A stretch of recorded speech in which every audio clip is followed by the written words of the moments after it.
ব্রেকফাস্টে বানিয়েছিলাম আলু স্যান্ডউইচ। রসুন, পেঁয়াজ, টমেটো আর লঙ্কা কুচি করে কেটে নিয়েছিলাম, আর দুটো আলু সিদ্ধ করে একটু স্ম্যাশ করে নিয়েছিলাম।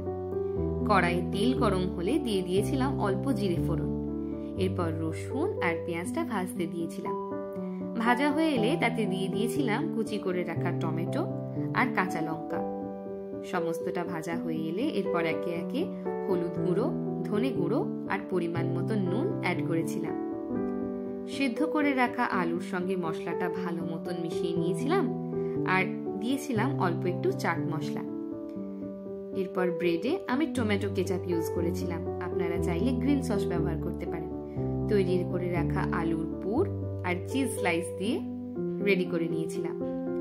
এরপর কড়াইয়ে অল্প একটু বাটার দিয়ে নিয়েছিলাম, তাতে তৈরি করে রাখা স্যান্ডউইচটা এপিঠ ওপিঠ ভালো করে ভেজে নিয়েছিলাম। বাস রেডি।